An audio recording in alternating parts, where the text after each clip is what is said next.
I saw that too.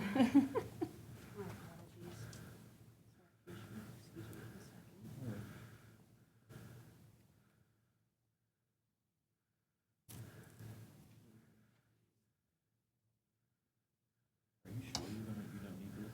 Yes. Because I can share with Mhm. Commissioner Clark.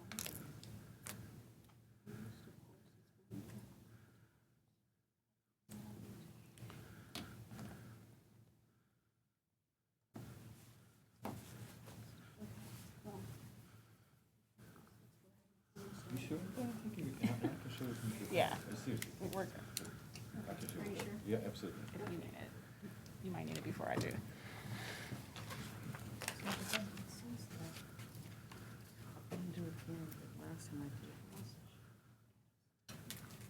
I'll go ahead and get it started. Oh, yeah, there's a same. Did you get it? No, it says I was trying to do that. No, but you're not using it. Since you stopped it. I left my laptop at, I mean, my iPad. So is this your laptop? Is your county laptop? Mhm. Okay. Is the videos, we're good? Okay. Good morning, everyone. Welcome to general session for January 25th, 2022. As a reminder, this is a public meeting and is being recorded. For those of you calling in, please ensure that you have muted your phone line by pressing *6. Thank you. Next, we are going to get started with a Pledge of Allegiance. Commissioner O'Grady, if you lead us off. I pledge allegiance To the flag of the United States of America, and to the republic for which it stands, one nation under God, indivisible, with liberty and justice for all.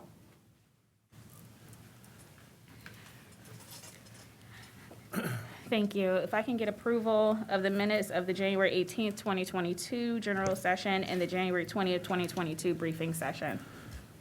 Move for approval of the minutes. Second. Moved and seconded voting, Commissioner O'Grady, Yes. Commissioner Boyce. Yes. Commissioner Crawley. Yes. Minutes have been approved.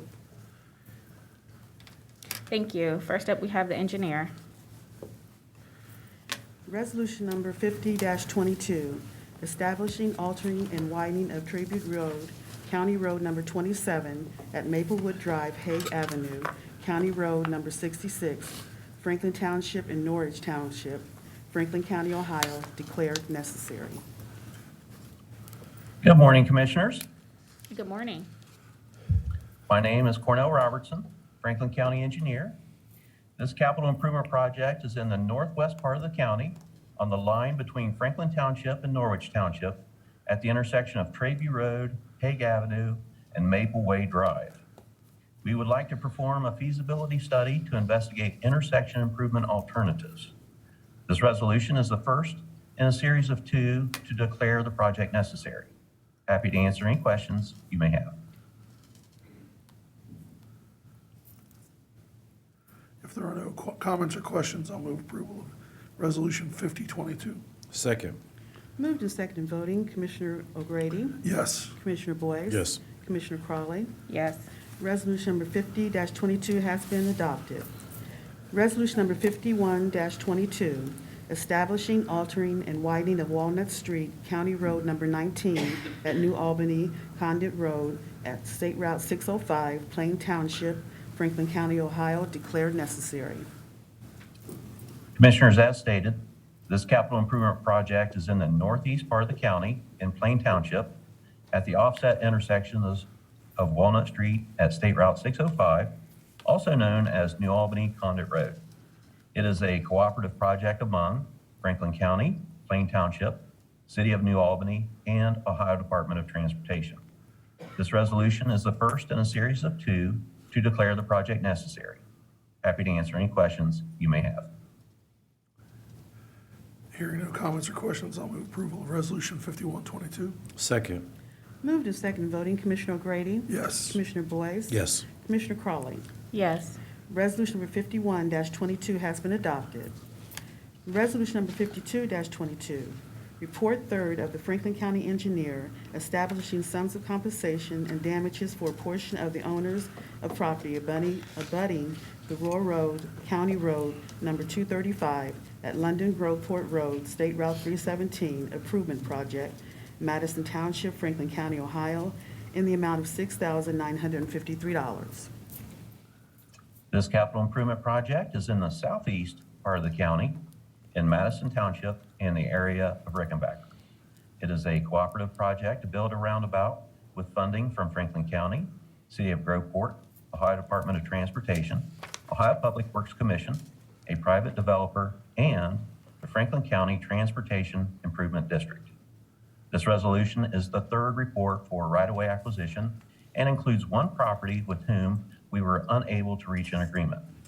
Therefore, we have worked with the prosecutor's office and recommend that the individual amount of fair market value be deposited with the clerk of Common Pleas Court to allow construction to start as we continue our negotiations.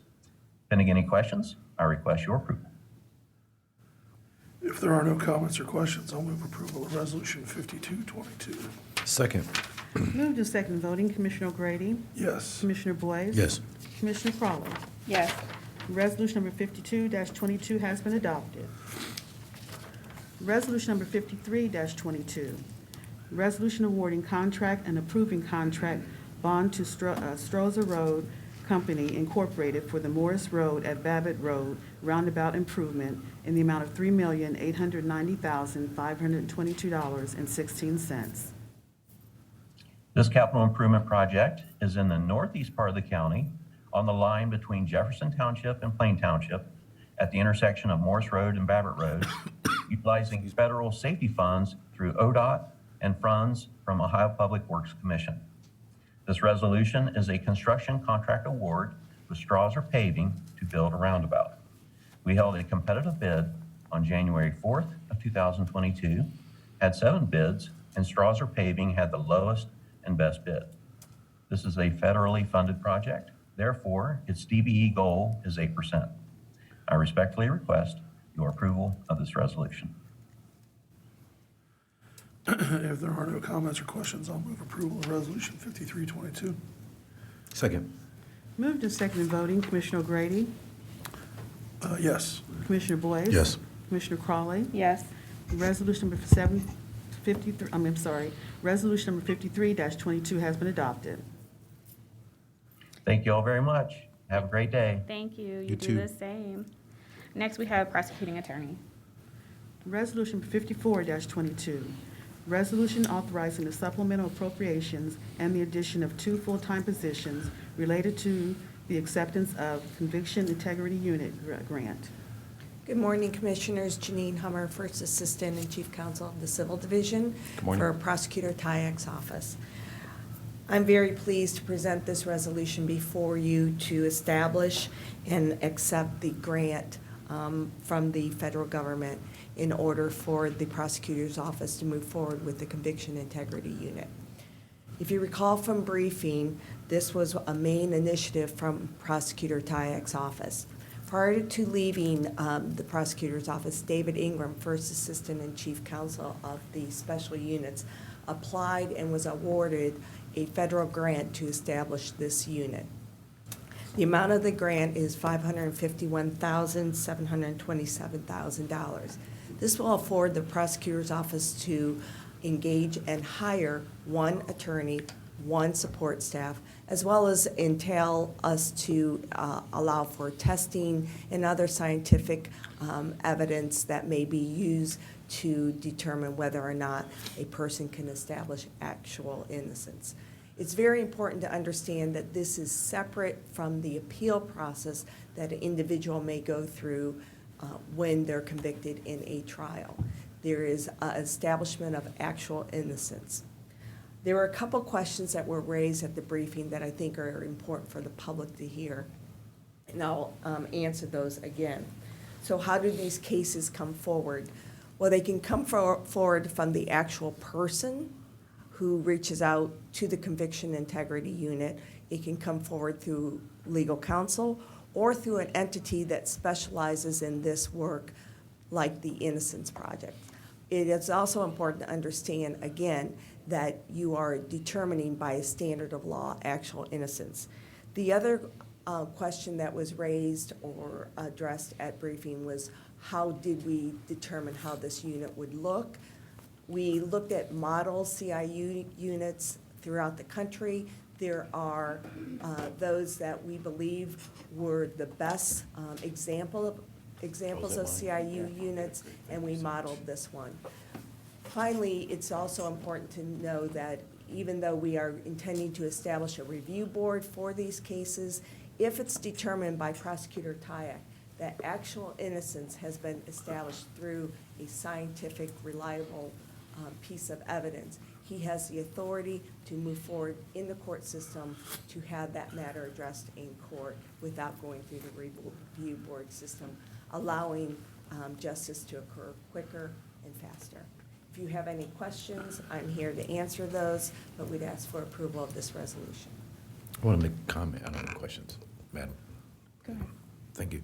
I just want to, one, commend Prosecutor Tyack, David Ingram, and yourself for bringing this initiative forward. I just really can't think of a more fundamental principle to democracy than the strength of our judicial system. And we know that we don't always get it right. And even though we know we don't get it right, it is more admirable to correct it when you don't, and to be a part of the justice system in the right way. And so I really just want to commend Prosecutor Tyack. No, he's made a number of really substantial changes, and David Ingram and yourself for bringing this forward. And you know, I think a lot of people will see this, a lot of families will see this and have hope. And that's to me, that also is an undergirding of our judicial system, that justice will play out no matter what. So thank you for bringing this forward. Thank you very much. I do have a couple of questions. The first question is the salary for the attorney and then the one staff person. Looking at the supplemental documents, it says that for salary alone, it would be $96,923, and that is that for the attorney and the staff person? Because it says APA salary request $96,923, APA and support staff for 21 pay periods. I think, Kenneth Wilson, County Administrator. President Crawley, Commissioner O'Grady, Commissioner Boyce. It is for an assistant prosecuting attorney and support staff for 21 pay periods. Right. So it's both. It's combined both salary and then benefits is the net 52,407. And then under materials and services, it supports 2 laptops, office furniture, and DNA test kits. Right. So I guess, I mean, we can get to the benefits, but just for the salary, if it's combining both an assistant, an APA, and support staff, wouldn't we want to have a salary that would attract like top talent? I don't know if what the grant was written for, if we wrote the grant and specified what the salary is and just made the ask, or if it was specified in the award, but I would think that we would need a salary just higher to attract top talent. And, you know, I went to law school, so nothing against law students, but not necessarily somebody who's just coming out of law school and looking for a job. we're aware, and what we're going to do is market that position, make a determination, and I will tell you that the county administrator and the director of OMB have been always willing to have those discussions if it's determined that we are having challenges achieving the desired result of having a top-tier candidate. Okay. But we're well aware, it is a narrow field of specialization, so we'll see what the market brings in that. Okay. And then the second question that I have. Before you move on, Madam President, am I joining? I think that's a really important point that she raised. But it's also fundamental to Franklin County in general, that if we're going to be the best county to live, work, and raise a family in the nation, we've got to be able to attract the type of talent that allows us to carry out the functions and the jobs that deliver that service. We think we do a pretty good job of it, but when you have to be competitive in an environment like Central Ohio, attracting talent is core to that value. So I do want to say, I know there's a staffing study, a salary study underway, but I don't want to steal President Crawley's thunder on, but I just wanted to amplify that here we have an opportunity to, when we have an opportunity to invest in attracting talent for something so fundamentally important to our justice system or to anything else for that matter, we should take advantage of it if we've got the resources to do that. And you know me, I'm thinking about this benefits cliff and what we pay our lowest entry-level employees, but these are also important and core value sets. I'm sorry, Madam President, to join in there. I just thought you made a great point. I wanted to add to that. No need for an apology. I appreciate it. And then just a clarifying question. Well, before I move on, let me just say with the searching for talent, we know that unfortunately our most marginalized communities are the ones that are mostly impacted by wrongful convictions. And so can you talk about the search for talent? Would it be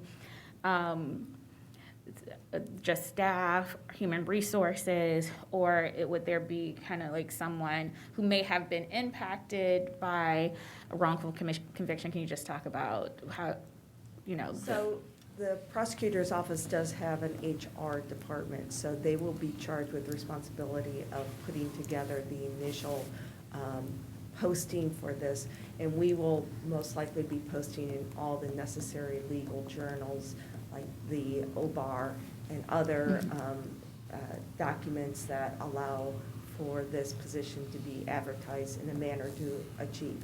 What's also important to know is that we work in this system and we also see that talent in the courts, and we may personally reach out to individuals that we know are very versed in this. So, and you are correct, we're well aware of the salary issues, and we're going to see what we can do. But the prosecutor's office is committed to having the best in this position, given the very important goals of the CIU unit. I appreciate that. Thank you so much. And unfortunately, Attorney Ingram is no longer there. I appreciate him and the whole office seeking this grant, in which he could also be a part of the interview and hiring process, since, you know, he did seek this out. So I appreciate all the efforts that'll go into attracting and getting the right persons for this. So the clarifying question, final question that I have is the $551,727, I believe that's what you said, for a 3-year grant period. Is that per year each year, or is that the total for the 3-year period? That's a total for 3 years, and that's why you see the total request each year is $167,310. Okay, just wanted to clarify. And I think it's important that we've had discussions about continuing this unit with the county administrator already, that if the grant is not renewed, that it is our goal to continue this unit and the commitment of county administration to make sure it's success. Absolutely. We talked about that at the very beginning of this process, when OMB, Ms. Homer and Ed Leonard, who's the first assistant prosecutor for administration, and we said this is so important that we're going into this after the grant period expires with the intent of keeping this unit in place. I appreciate that. Obviously, I mean, that's the same thing that we ask other organizations who are seeking funding from the county. We're always asking about sustainability, especially when it comes to employment. So I'm happy to hear, and I think I read that as well, that there was, you know, the interest in making sure that this is successful far beyond the grant period. So thank you. And we thank you all for being committed to this goal. Absolutely. Well, again, I'll be looking to see who gets selected for this. Definitely think this is needed. And I might have some, but I know that there are great people out there in Franklin County are doing good work and would have an interest in helping our neighbors who may have been wrongfully convicted. It definitely will have a huge impact, a positive impact on our community and those who have been justice involved. Thank you. Okay. If there are no further comments or questions, I'll move approval of Resolution 5422. Second. Moved and seconded voting, Commissioner O'Grady, Yes. Commissioner Boyce. Yes. Commissioner Crawley. Yes. Resolution number 54-22 has been adopted. Thank you. Next, we have Office on Aging. Resolution number 55-22, resolution authorizing the contract with Aztec Incorporated for the implementation of a legacy case management system replacement in the amount of $2,173,982. Good morning, Commissioners. I'm Amy Funk, Assistant Director of Administration, and joining me this morning is Brandon Halliburton, Deputy Director of Information Technology. This resolution authorizes a contract with ADSYS Tech, Inc. for the implementation of a legacy case management system replacement to operate and issue client services for Office on Aging. This new system was competitively bid through RFP 2020-11-14. Once the bids were received, reviewed, and scored for administrative and system requirements, it was determined that ADSYS Tech, Inc. was the highest ranked proposer. This company is based in Maryland and holds the distinction of a minority business enterprise. This contract is for $2,173,982 and is in effect from today with your approval through final acceptance testing with annual service and maintenance agreements allowed for up to 5 years with 2 optional 2-year renewals. Pending any questions, I respectfully request your approval of this resolution. If there are no comments or questions, I'll move approval of Resolution 5522. Second. Moved and seconded voting, Commissioner O'Grady, Yes. Commissioner Boyce. Yes. Commissioner Crawley. Yes. Resolution number 55-22 has been adopted. Thank you. Thank you. Have a wonderful day. Next, we have Economic Development and Planning. Resolution number 56-22, resolution authorizing the Director of Franklin County Economic Development and Planning Department to censor applications, sign documents, and enter project agreements on behalf of Franklin County for program year 2022 Recycling and Litter Prevention Grants Program offered by the Ohio Environmental Protection Agency. Good morning, Commissioners. I'm Director Jim Schimmer from Franklin County's Economic Development and Planning. I'm going to be asking Emmanuel Torres to take you through this first resolution. Good morning, Commissioners, Administrators, and staff. Again, my name is Emmanuel Torres. I'm Assistant Director of Economic Development and Planning, and we are bringing forward this resolution to authorize the Director of Franklin County Economic Development and Planning to sponsor, sign documents, and enter project agreements on behalf of Franklin County for the 2022 Recycling and Litter Prevention Grant Program offered by the Ohio Environmental Protection Agency, otherwise known as OEPA. Under the Recycling and Litter Prevention Program, OEPA offers various grant programs like the Recycling Market Development Grant, for example, which provides opportunities for businesses and nonprofit organizations with projects that propose to create the infrastructure necessary for successful markets of recyclable materials and related products. This grant program requires the applicant to have a governmental sponsor. Franklin County Economic Development and Planning has successfully sponsored applications in prior program years and would serve solely as a governmental sponsor and pass-through entity for OEPA grant funds. We anticipate at least one application for the Market Development Grant Fund in this 2022 year, which has an application deadline of February of this year. Should EDP successfully sponsor any applications, subsequent resolutions shall be brought before the Board of Commissioners to, 1, consider accepting the OEPA grant funds, 2, to enter into sub-grant agreements with those private and or nonprofit enterprises. Again, EDP would serve solely as a pass-through entity for grant funds and grant management and will not be contributing financially to the project. Pending any questions, we respectfully request approval of this resolution.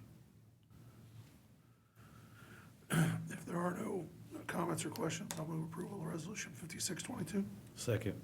Moved and seconded voting, Commissioner O'Grady? Yes. Commissioner Boyce? Yes. Commissioner Crawley? Yes.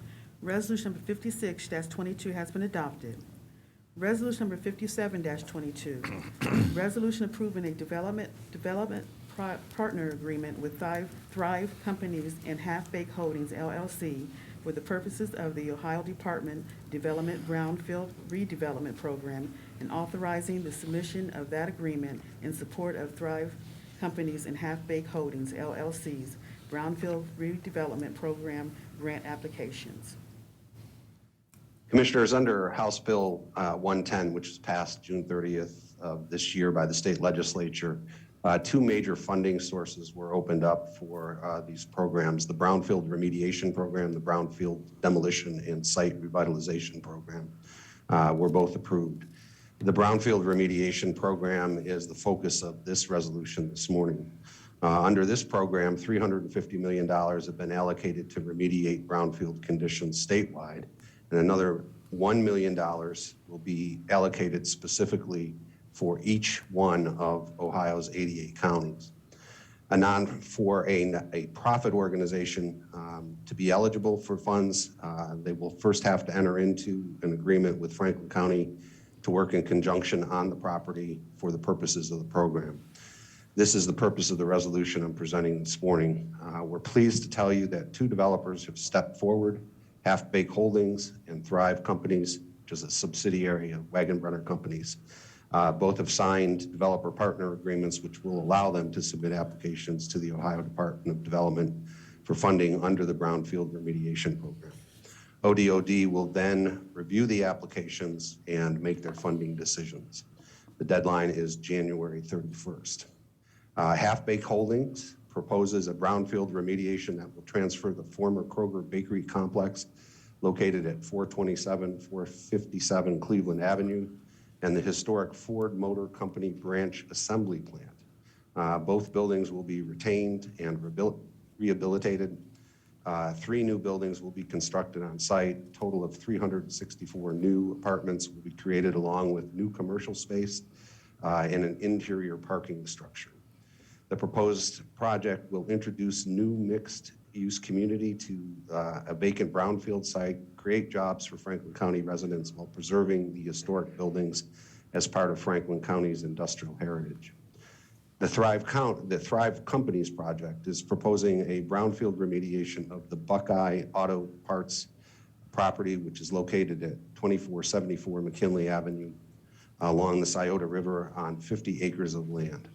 The property currently contains an auto salvage operation and storage facilities, but historic information also indicates that the site was used as a quarry and then subsequently a landfill during its history. Once the remediation of the brownfield site is completed, a new $134 million project is proposed named West Bend that Thrive will be developing. The project plan calls for 750 multifamily units with affordable housing options, 100,000 square feet of creative office and incubator space, and a 12-acre park with water access to the Scioto River. By remediating this brownfield site, Thrive hopes to cultivate a local art and music identity in addition to developing a natural environment for all of Franklin County residents to use. Job creation, affordable housing, and helping startup companies will be direct outcomes of this brownfield remediation, which is currently a junkyard. And that is a task, I'll tell you, but it's a very good project, and we really like to see it. I'd personally like to recognize Ashley Debonnet from the Prosecuting Attorney's Office, who was just terrifically helpful in getting the development partner agreements put together. On the call today, we have Brent Sobak from Half-Baked Holdings and Eric Wagenbrenner from Thrive to answer any of your questions. If there are no further questions, but I would ask for your respectfully ask for your approval of this resolution. But Brent and Eric are on the call if you have any questions about this particular resolution. Well, there's a lot of development, a lot of redevelopment going on in Franklin County all over the place these days, no matter where you no matter where you go, no matter where you're headed, you see all kinds of cranes and construction and you know, there's lots happening, but brownfield redevelopment is always some of my favorite because we're taking something that has been used or misused for a lot of years, especially something like a junkyard, and turn it into something that's a worthwhile development. So that's always a positive. So this is good stuff. And I know the wagon runners in particular specialize in that kind of stuff. So this is Commissioner good- Grady, I'll just good stuff. add too that, you know, you're right about the cranes in the sky and the orange barrels everywhere around construction. I had the opportunity on behalf of the BOC to attend the Intel announcement last week. And while that's in Licking County, the regional implications are substantial. And when you really dig into what you can see, you know, I think about the time that I've been in elected office, and I think about the decisions we made, and Director Schimmer and I kind of go way back in city days for this, but you think about things you did 10 years ago and how they play out now, how you see them kind of with the job creation and development. Think about, you and I grew up here, think about what Columbus was like when we were kids, you know, just even the same, it's like another planet almost. And I think you see the same things occurring today that 10 or 20 years from now, the Central Ohio we know today will not be the same. And so this is really exciting, and I want to say commend the Department of Development, Economic Development, Jim, for staying engaged. This is public-private partnership. This is the discussion and the cooperation is how projects happen. They don't just happen just because, and it's not just simply capitalism. It is a deliberate strategy that we're part of. And I know Commissioner O'Grady gets a lot of credit for the county actually being engaged in economic development different than historically we have. And this is one of those examples. So kudos to Commissioner O'Grady for his leadership always with economic development. Well, thank you for that, Commissioner. But, you know, one of the things that we as a board we've always done, but we need to continue to do and continue to be mindful of. I was thinking about this, you know, a couple of weeks ago when I was driving around Franklin County and seeing all of the construction that's going on and thinking about all of the different projects. There was an article not long ago that I was reading talking about all the major construction projects that are going on. And I was actually talking to my wife about all of the construction projects that weren't listed. It was like an article about the top 10 construction projects in Central Ohio. And I was talking to her about all the ones that weren't even listed in that article. There's so much happening right now. But, you know, if you think back to, Commissioner Boyce was here, but if you think back to, it was 2018, 17, 18, Deputy Administrator Bivens and Administrator Wilson will remember this clearly. You know, everything was cruising along and there was so much development going on and things were fantastic. And all everybody talked about was how much growth was going on. We had just had the National Association of Counties here and everybody was raving about how, you know, there was so much growth happening in Central Ohio. And then we realized the amount of, the poverty level and how the poverty numbers in Franklin County were, you know, higher than we understood. And so we were starting to understand that even though there was so much growth going on, there were people in this community who had to work 2 and 3 jobs to make ends meet. And so here we are again. There's this huge economic boom starting to go on post-pandemic. You know, we had the pandemic happen and we had, you know, the civil unrest that we had because of all the George Floyd incidents and all these things were going on and everybody was worried about, you know, the economy in Central Ohio, and now here we are. Boom, the economy's, you know, coming back and the construction's coming back and everybody's going back to work, but our poverty numbers are still, you know, we're addressing it, you know, and our poverty numbers are still what they are. People are still going back, you know, having to work 2 and 3 jobs. And we as county commissioners have to keep our eye on that ball. Just because there's construction happening, just because the growth is happening, just because, you know, just because we're trying to address housing doesn't mean that the housing crisis is gone. Just because, you know, just because we're addressing all of these issues and we're focused on it right here every day in the work that we're doing doesn't mean that people don't still have to work 2 and 3 jobs. Just because we're focused on the benefits cliff doesn't mean the benefits cliff isn't still real. we as a Board of Commissioners, we as staff of the Board of Commissioners have to focus on this every day and keep our nose to the grindstone and keep doing this work every single day. Because otherwise, we're just, building new neighborhoods. As I've said to Deputy Administrator Bibbins many times, every time we build another new neighborhood, all we're doing is moving poor people someplace else, because poor people got to live somewhere. Unless we're going to eradicate poverty completely, which, has never 100% been our goal. We're just trying to give poor people a way out of, poverty and into the middle class. But, sorry, Director Shimmer, I apologize for stealing a little thunder on this thing. This is a fantastic thing that we're doing here, but we always, it's part of who we are and what we do as county commissioners.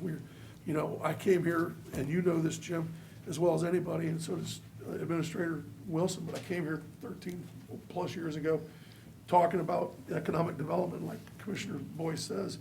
But for every economic development project we do, we still have to keep our eye focused on those that are the least amongst us and know why it is that we're pushing economic development. We don't just push economic development so we can build buildings and build neighborhoods, and we do it so that we can fund all the other programs that we fund. So, sorry, I got on a soapbox. I apologize for taking up everybody's time. I personally appreciate that. Those are great comments and very right to the heart of what we're trying to do. And we hear you loud and clear. And I think all of the other directors in county government hear you loud and clear. It's how important these projects are to lifting all boats. So we need a motion to approve Resolution 5722. I will make that motion. Second. Moved and seconded voting, Commissioner O'Grady? Yes. Commissioner Boyce? Yes. Commissioner Crawley? Yes. Resolution number 57-22 has been adopted. Resolution number 58-22, resolution authorizing the Board of Franklin County Commissioners to sign the attached discharge of mortgage instrument for Kenneth and Hazeline Cammon at 2601 Wildwood Road, Columbus, Ohio, 43231. Commissioners, another activity that we do that is sometimes not recognized is helping people actually get mortgages so that they can purchase real estate in private residences. That is the case with Kenneth and Hazel Cammon, who received on March 10th, 2015, a home loan for $15,000 on real estate commonly known as 2601 Wildwood Road, Columbus, 43221 from Franklin County. The requirements of this housing loan have been satisfied, the property taxes are paid and current, and I would respectfully ask the commissioners to sign the discharge of mortgage on this property. If there are no comments or questions, I will gladly move approval of Resolution 5822. Second. Moved and seconded voting, Commissioner O'Grady? Yes. Commissioner Boyce? Yes. Commissioner Crawley? Yes. Resolution number 58-22 has been adopted. Resolution number 59-22, resolution authorizing the Board of Franklin County Commissioners to sign the attached discharge of mortgage instrument for Nikesha R. Stewart at 2894 Bannon Court, Reynoldsburg, Ohio, 43068. Commissioners, Nikesha Stewart received on August 23rd, 2012, a home loan of $5,744 on real estate commonly known as 2894 Bannon Court in Reynoldsburg, 43068 from Franklin County. The requirements of the housing loan have been satisfied, the property taxes are paid and current, and I would respectfully ask the commissioners to sign the discharge of mortgage on this property. If there are no comments or questions, I will move approval of Resolution 5922. Second. Moved and seconded voting, Commissioner O'Grady? Yes. Commissioner Boyce? Yes. Commissioner Crawley? Yes. Resolution number 59-22 has been adopted. Resolution number 60-22, resolution authorizing the Board of Franklin County Commissioners to sign the attached subordination agreement to allow Carmen Rosa Tora Barrows to refinance her mortgage at 1658 Rosemont Avenue, Columbus, Ohio, 43223. Commissioners, the Commission holds a mortgage lien which secured a loan of $4,222 on this property. Ms. Carmen Rosa Toro Barrios would like to subordinate this loan to refinance her home with JP Morgan Chase. The refinancing will reduce Ms. Barrios' interest rate from 5.125 to 3.4%. The mortgage rate will decrease her monthly payment by $87.37. Commissioners, again, all the requirements for the lien subordination have been met, and the property taxes are current. Therefore, I would respectfully ask for your approval of this agreement. If there are no comments or questions, I'll move approval of Resolution 6022. Second. Moved and seconded voting, Commissioner O'Grady, Yes. Commissioner Boyce, Yes. Commissioner Crawley. Yes. Resolution number 60-22 has been adopted. Thank you, Commissioners. Thank you. Have a good one. Next, we have Job and Family Services. Resolution number 61-22, resolution approving a subaward agreement with the Derrick L. Owens Group LLP for adult court diversion alternative service in the amount of $124,999.96. Good morning, Commissioners. Vivian Turner, Assistant Director. The Owens Group services include education and awareness, intervention, workforce readiness training, and referrals for treatment and other services. Enrollment in these services assists low-level offenders to avoid incarceration. Under the previous award, justice-involved residents were referred to the Owens Group by attorneys from the cities of Reynoldsburg and Whitehall. A total of 110 justice-involved Franklin County residents were served. Under this new agreement, the Owens Group will assist approximately 150 TANF-eligible individuals facing criminal and traffic issues with mayor's court systems. And pending any questions, we request your approval of this resolution. If there are no comments or questions, I'll move approval of Resolution 6122. Second. Moved and seconded voting, Commissioner O'Grady, Yes. Commissioner Boyce. Yes. Commissioner Crawley. Yes. Resolution number 61-22 has been adopted.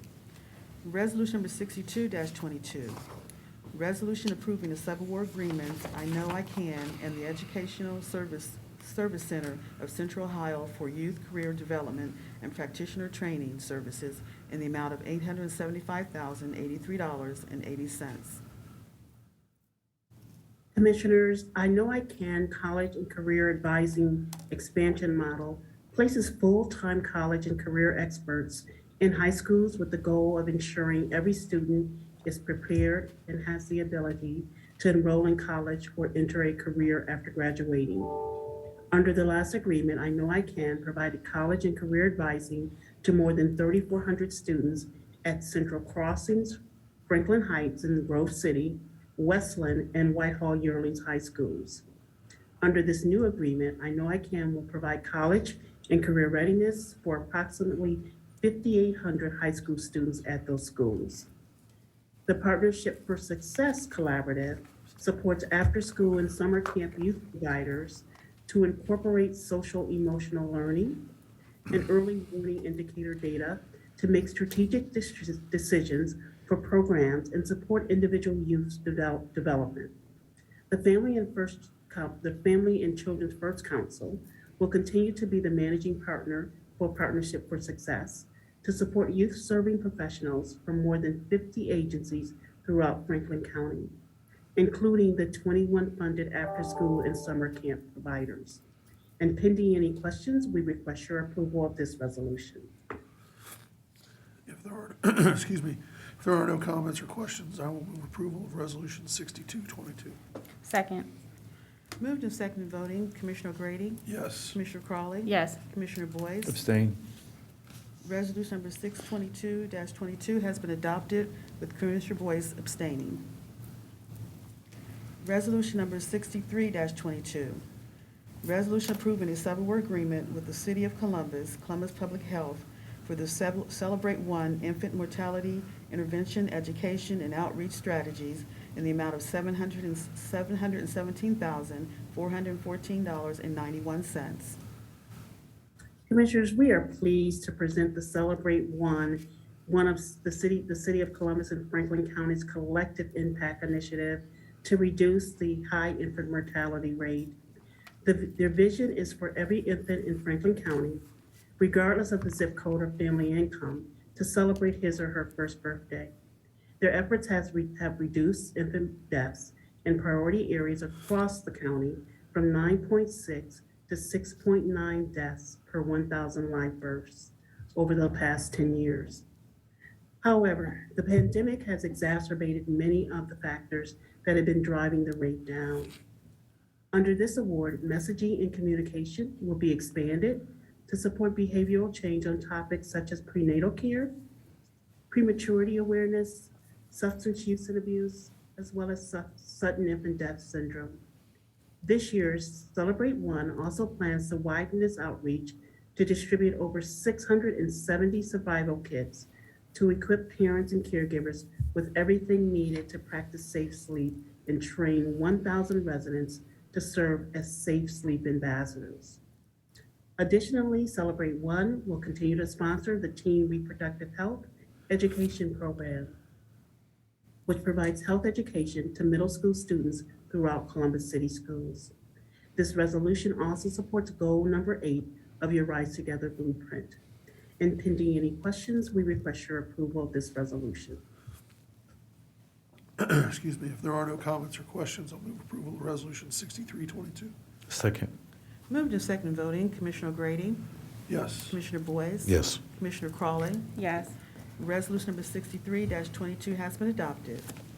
Resolution number 64-22, resolution approving a sub-award agreement with Mid-Ohio Food Bank for the purchase and distribution of food to Franklin County soup kitchens, food pantries, emergency shelters, and community distribution events in the amount of $100,000.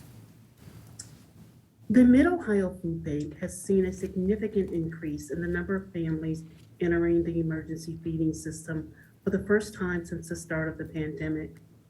Under this sub-award, the Mid-Ohio Food Bank will continue to support the purchase and distribution of food to Franklin County's emergency food pantries, shelters, and soup kitchen. An estimated 35,000 Franklin County residents at or below 200% of the federal poverty level will be served. Pending any questions, we request your approval of this resolution. If there are no comments or questions, I'll move approval of Resolution 6422. Second. Moved and second voting, Commissioner Grady, Yes. Commissioner Boyce. Yes. Commissioner Crawley. Yes. Resolution number 64-22 has been adopted.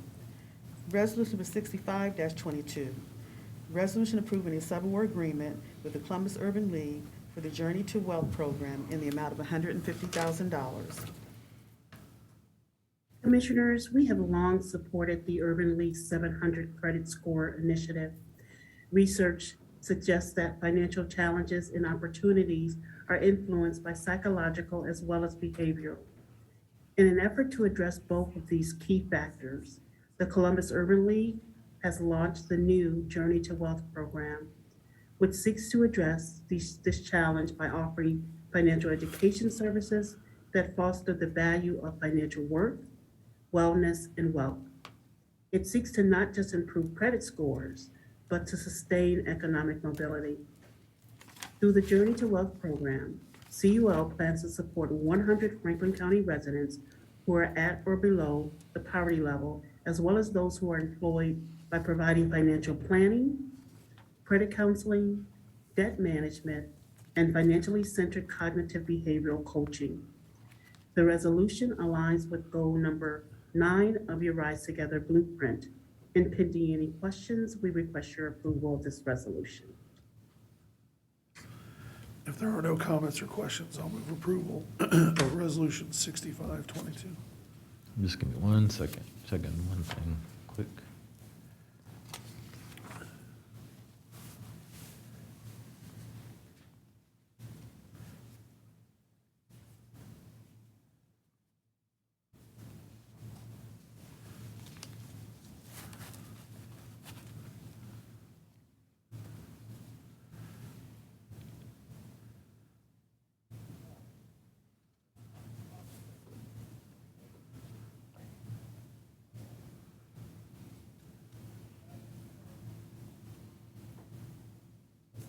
Please let me know if there are any questions I can answer for you, Commissioner Boyce. No, I'm just looking for a conflict, if you're there, making Okay. sure there's no conflict here.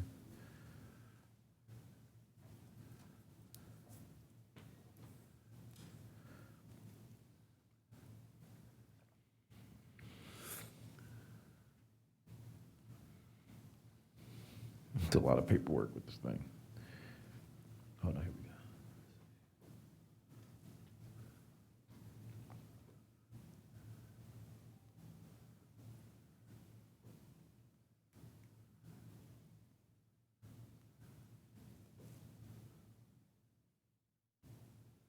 Okay, thank you. Second. Moved and seconded voting, Commissioner Grady, Yes. Commissioner Boyce. Yes. Commissioner Crawley. Yes. Resolution number 65-22 has been adopted. Resolution number 66-22, resolution approving sub-award agreements with Nexus Incorporated and the Urban Lacrosse Academy for youth enrichment programming in the amount of $200,000.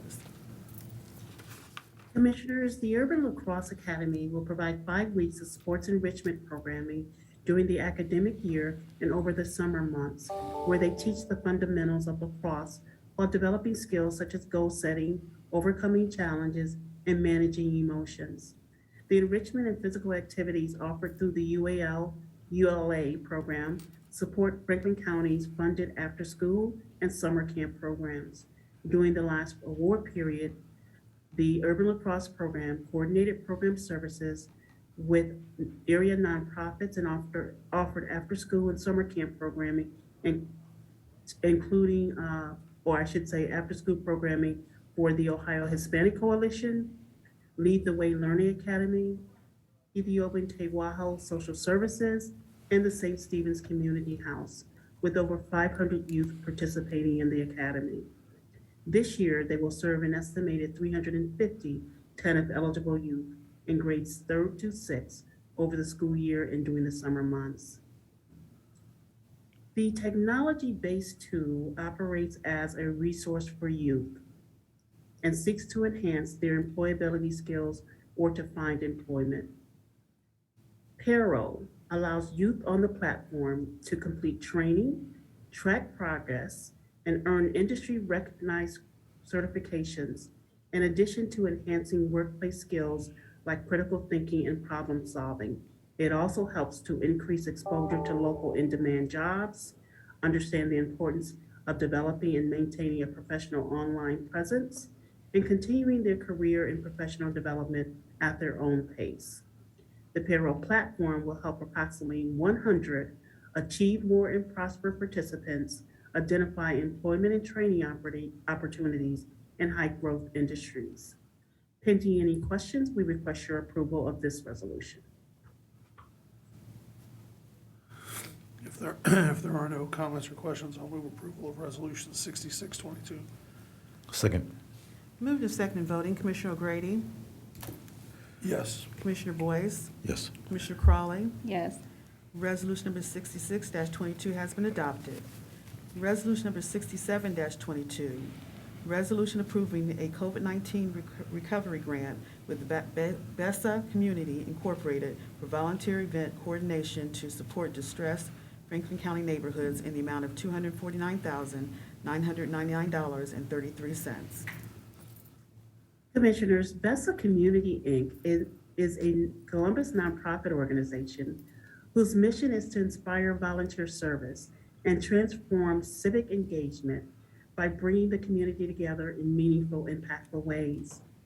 A core initiative of the organization is to support distressed neighborhoods blighted by poverty that are critically under-resourced. The goal of BESA's Community Recovery Neighborhood Initiative is to transform COVID response efforts into longer-term initiatives that will direct scarce resources to the areas of the greatest need. With this COVID-19 recovery grant, BESA plans to coordinate 20 initiatives per month in neighborhoods across Franklin County and while reaching approximately 2,000 residents. This resolution also aligns with goal number 10 of your Rise Together Blueprint, and we are pleased to have BESA CEO Matthew Goldstein available to speak more or to address any questions you may have. Thank you for joining us, Matthew. If there are no comments or questions, I'll move approval of Resolution 6722. Second. Moved and seconded voting, Commissioner O'Grady, Yes. Commissioner Boyce. Yes. Commissioner Crawley. Yes. Resolution number 67-22 has been adopted. Resolution number 68-22, resolution authorizing the Franklin County Department of Job and Family Services Director to enter into a memoranda of understandings and related amendments and extensions with Primary One Health. And I believe Deputy County Administrator Bivens will be briefing this one. Good morning, Commissioners. Joy Bivens, Deputy County Administrator of Health and Human Services for Franklin County. Primary One is a nonprofit, federally qualified health center with 11 locations in underserved communities throughout Franklin County in Central Ohio. It offers free and low-cost primary medical care options for uninsured residents. This resolution will permit me to enter into a memorandum of understanding on behalf of Franklin County's Health and Human Service agencies, Department of Job and Family Services, Child Support Enforcement Agency, Office on Aging, and Justice Policy and Programs with Primary One Health to provide on-site case management supportive services at its community health center locations in conjunction with their mobile unit clinic. This includes determining eligibility for all of our Health and Human Service administered programs and services, as well as referrals to our other partners. This partnership reflects county's holistic approach to addressing social determinants of health. It will offer Primary One Health patients and community residents with access to full continuum of care and supportive services. It also supports goal number 9 of the Rise Together Poverty Blueprint Plan, improving overall environmental conditions in neighborhoods of concentrated poverty so that they are safe, walkable, and have easy access to basic resources, including nutritious foods. Commissioners, as you know, due to the pandemic, we have had to figure out ways to be innovative in delivering our services. We will leverage this memorandum of understanding to launch your County Commissioners Human Services Mobile Unit. With us today, we have Charlita Tavares, the CEO of Primary One Health, joining us.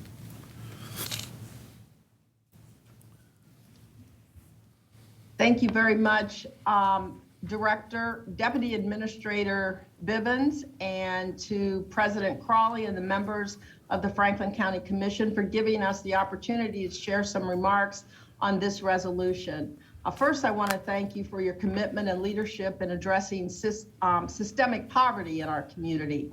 Your efforts to create the Rise Together Poverty Plan and subsequent Innovation Center shows your pledge to the residents that you are taking this seriously. Your revolutionary plan and center has been recognized nationally as a novel and creative idea to address poverty at the root. With that said, Primary One Health and the Franklin County Department of Job and Family Services have worked together to address the health of our community residents through a mobile partnership. We both want to not only address the health care of our residents but also the underlying social determinants of health, or SDOH. Primary One Health, through the Federal CARES Act funding, purchased 2 mobile health center units. Our registered motto, driving good health to you, is tackling one of the social determinants of health, transportation barriers to health access. Franklin County Department of Job and Family Services Mobile Service Unit is concentrating on other social determinants of health: child care, Medicare, child support, employment, education, housing, etc. We thought, how can we partner together to assist our residents? The solution was collaborating on where we went: events, senior housing complexes, community and faith-based organizations, and be a one-stop mobile health and human services center. This partnership is a win for our residents, the county, and Primary One Health in attending to the health and well-being of our community and the RISE Poverty Plan. I want to thank Deputy County Administrator and Job and Family Services Director Joy Bivens for her partnership and commitment to serving the needs of our community. And Commissioners, I'd be happy to respond to any questions that you might have. Thank you, Ms. Tavares. It's so good to see you as always, and I just want to say you've been a long partner in this fight to address poverty and economic mobility for as long as I've known you. So I really appreciate this partnership with Primary One and bringing. I love that driving good health to you. I love that idea. Can you talk a little bit about the cultural competency strategy that also goes into our mobile units, whether it is translation services? As you know, we are becoming a very much more diverse community, and those language barriers and cultural differences can sometimes be the difference between good health and maybe not so good health because of access or a lack of the cultural competency. So can you maybe just talk about it? I know you're really keen on this particular topic, and I'm certain it is ingrained in this mobile unit. Thank you very much, Commissioner Boyce, for the question. As you know, cultural competence is critical if we are going to build the trust of the residents we say we want to serve.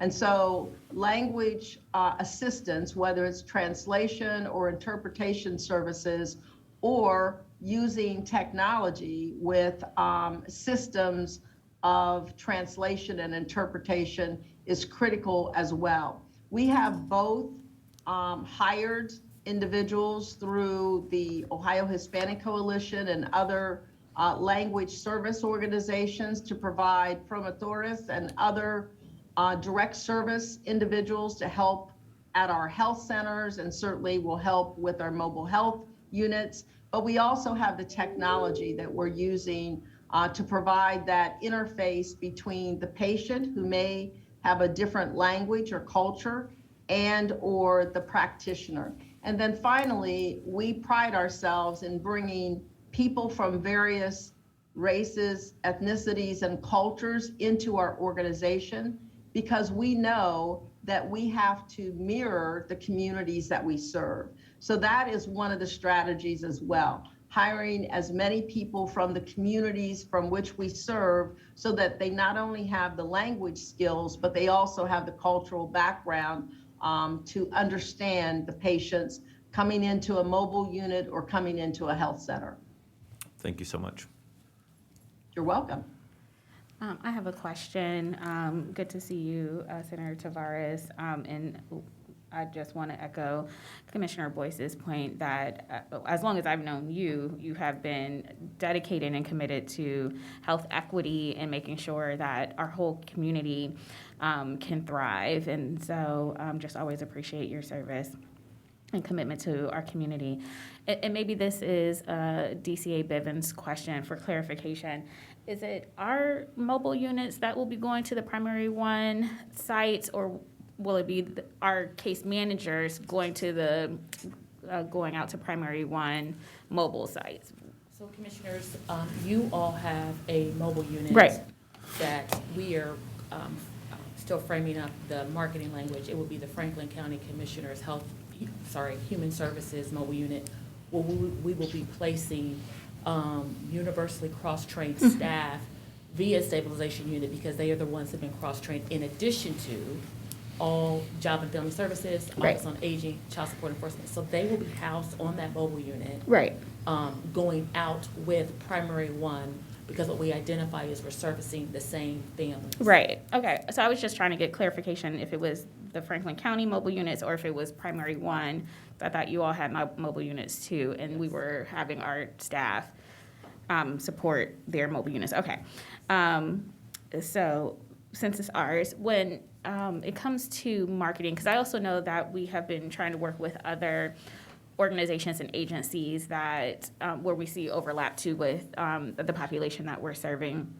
How will we be marketing? Will people know, like, at this time, such and such date, we will be at this Primary One health location? Can you talk about the marketing to make sure that our residents know that they'll be at whatever site and location. As we're continuing to formulate our partnership with Primary One, we're using best practices with them so that when they advertise where they're gonna be at, they're gonna let that population know. In addition to, we're gonna let our population know where we will be. There will be consistent schedules so that it's not just so much impromptu. Or random, yeah. Yes. This mobile unit initiative will be housed under strategic initiatives, which is under the Family Stabilization Unit.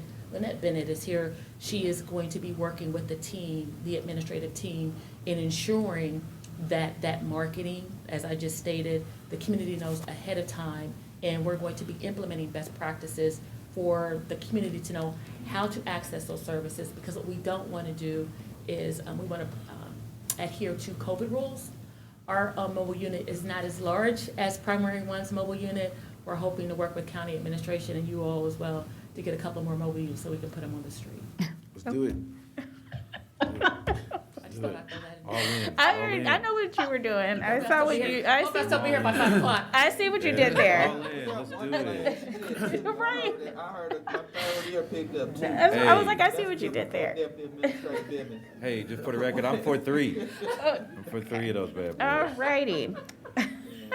Thank you for clarifying that. I don't have any additional questions. Thank you so much. Madam President, if I may, I just want to reinforce what Deputy County Administrator Bivens shared with respect to marketing. We also see an opportunity for some cross-marketing with our teams to share where the mobile units will be in advance. For any of those events that we have enough notice, then we can do some shared marketing in that area. We think that having calendars on both of our websites and sharing where both mobile health units and human services units will be is one way, but there's also other ways to get that message out. Okay.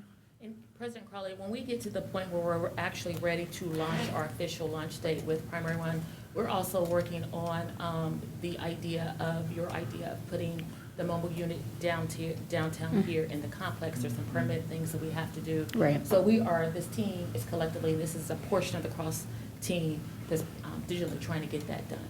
Well, I appreciate you following up on that. I was like, why? We have people that are here every day in and out.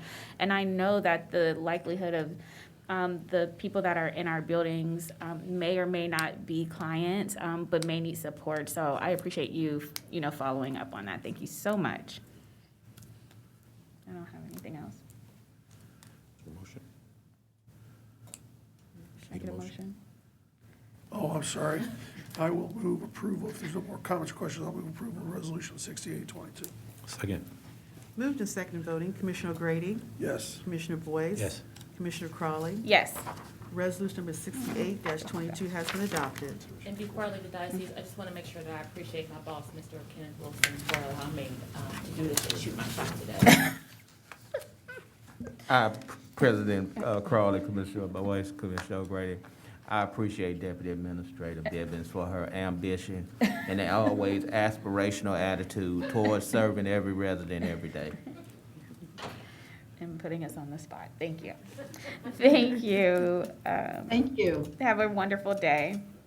Next, we have Justice Policy and Programs. Resolution number 69-22, resolution authorizing the President of the Franklin County Board of Commissioners to sign a letter of commitment in support of the Franklin County Office of Justice Policy and Programs, partnering with the Franklin County Public Health Department to submit a fiscal year 2022 harm reduction grant proposal to the Substance Abuse and Mental Health Services Administration. Good morning, Commissioners. Caitlin Looney, Grants Coordinator of the Office of Justice Policy and Programs.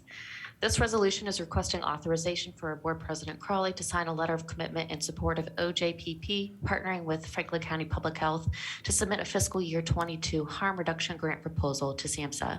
A letter of commitment from all partners is a requirement to be eligible for funding, and OJPP has requested funding in the range of $400,000 to $500,000 of the total award, spanning a 3-year program period. to support the harm reduction activities of our medication-assisted treatment coordinator embedded at the Jackson Pike Jail, and to continue offering peer support within OJPP's jail-based programs, including the Rapid Resource Center. Pending any questions, we respectfully request your approval of this resolution. If there are no comments or questions, I'll move approval of Resolution 6922. Second. Moved and seconded voting, Commissioner O'Grady, Yes. Commissioner Crawley. Yes. Resolution number 69-22 has been adopted. Thank Resol- you. Thank you. Okay, Resolution 70-22. Resolution authorizing acceptance of Year 5 reallocation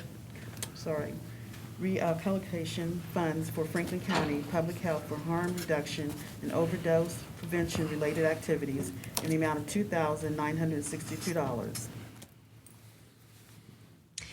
This resolution is requesting authorization to accept a Year 5 reallocation grant from Franklin County Public Health in the amount of $2,962 for harm reduction and overdose prevention related activities. As part of this agreement, Franklin County Public Health provides OJPP with free naloxone kits to distribute to individuals at risk of overdose. Last year, OJPP and its partners distributed over 650 kits to nearly 400 people as part of this agreement, and we are looking to increase those numbers in our Year 5 partnership. Pending any questions, we respectfully request your approval of this resolution. If there are no comments or questions, I'll move approval of Resolution 7022. Second. Moved and seconded voting, Commissioner O'Grady, Yes. Commissioner Boyce. Yes. Commissioner Crawley. Yes. Resolution number 70-22 has been adopted. Resolution number 71-22.